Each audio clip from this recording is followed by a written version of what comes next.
We have a few things to go over today. For the ROG Ally, we have some issues that have come up for SD cards, and we've also got a test that was released for some Hall effect joysticks. We have a number of software updates for the Steam Deck, and the AOKZOE A1 Pro has had its second batch shipped. We have more information on the OneXFly and the OneXPlayer 2 Pro Limited Edition, as well as a new announcement from AYANEO and another device coming from GPD. It'll be a short and sweet one today.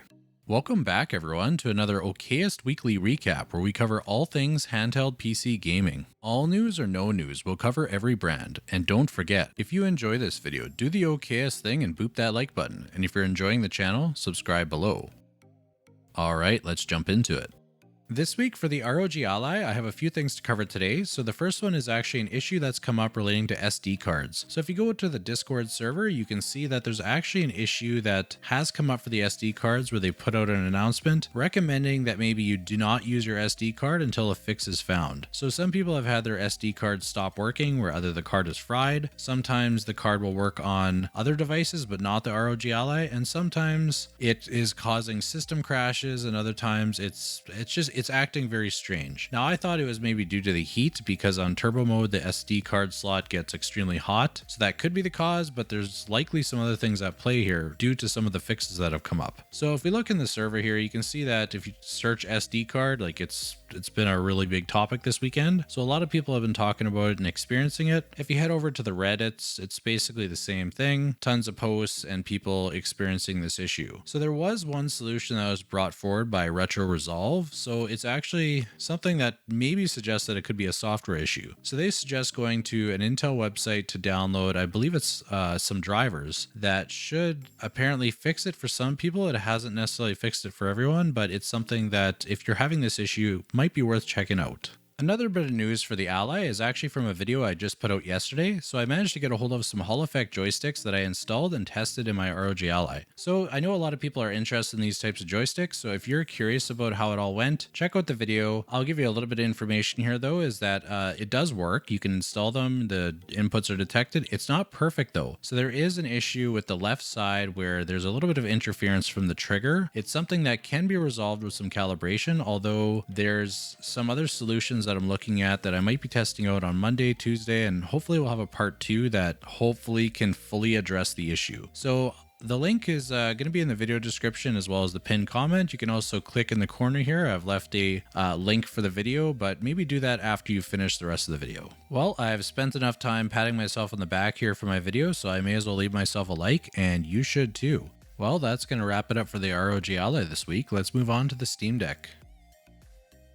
This week for software updates for the Steam Deck, we had a few updates to the beta client as well as an update to the stable OS. On the 19th, we had our first update. This is with some general fixes for the DualSense controllers not working when hot plugged, as well as some desktop mode bug fixes. We got a second update on the 20th, once again addressing a number of bug fixes in general, as well as some desktop bug fixes. Once again though, they have given more attention to gyro calibration, so it seems that they've been really focusing on that on the latest updates. On the 21st, we got another general bug fix and another Steam input gyro and accelerometer tweak here. It looks like it's for third-party Nintendo Switch controls. And then we got an update for the general OS on June 21st. So this was taking a bunch of the stuff that we've seen in the last week, as well as some of the beta client updates from the previous couple days here, and they've implemented it into the main OS. So there's a number of bug fixes in general, as well as desktop mode, friends and chat, in-game overlay, and then Steam input. Once again, focusing on gyro controls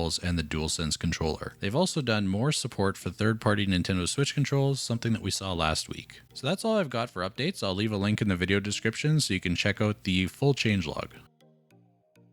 This week for AOKZOE, I don't really have a lot to go over. There's basically just that people have been receiving their devices, their A1 Pro from the campaign. And I think once they've wrapped that up, we should hopefully get some news on the A2, which is the device that I'm hoping to get. So hopefully I can get it soon so I can get to playing my favorite game, 3D Mark, and pointing a camera at the device. And maybe sometime I'll accidentally open a game and play it for a few minutes. But I don't really have news for AOKZOE this week, so let's move on to OneXPlayer.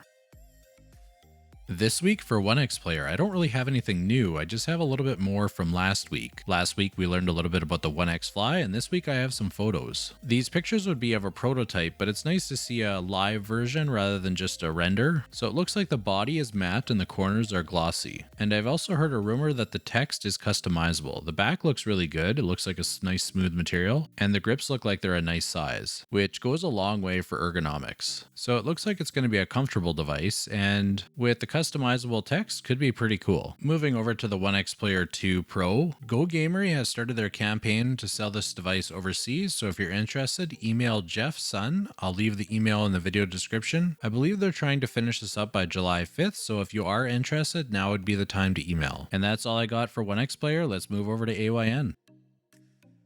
So the news for AYN this week is that there is no news for AYN this week. I will keep you guys up to date next week if I hear more. Let's carry on to AYANEO.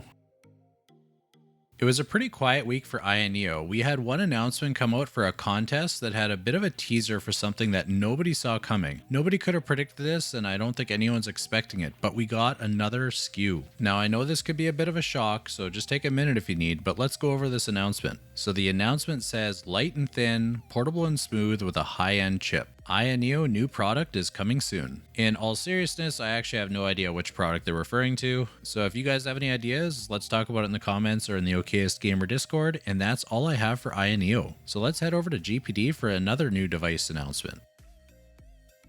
This week for GPD, I have one update for you guys, and that's for the GPD Win 4 2023. So it looks like they have two APUs, the 7840U and the 7640U. For memory, they're LPDDR5X with 7500 megatransfers per second, and you can get 16, 32, or 64 gigabytes. For storage, you can either get a 512 gigabyte or a 2 terabytes. Let's see what else we got. It looks like they stuck with the ALPS joysticks, so they did not go with Hall effect. I will be testing Hall effect joysticks on my current Win 4. If it works on there, it should work here. So I'll stay tuned for that video and we'll see. It looks like they replaced the USB-A port with an Oculink port, and there's a white backlit keyboard. I can't recall if the previous one had that or not. So aside from that, it looks fairly similar. So let's scroll down and see what else we got here. We have some benchmarks, some different stats, stuff that most of us already know. But if we go down, there is a section that talks about the new eGPU. So the GPD G1 eGPU, it's a bit of a mouthful. They're claiming that it surpasses the performance of an RTX 3070. So I don't know what they're pairing it with, what kind of CPU or what the scenario is, but that's what their claim is. We'd have to look into that. Also, just kind of funny, this picture's a little weird. It's kind of like a pancake edition. Aside from that, if we go down, there's some information for the G1, just a little bit of the specs. Going further down is just more information about what software you're going to get, what all works on it, a little bit about the LTE module, and some more of the I/O and interface of the device. So that's all I've got for GPD this week.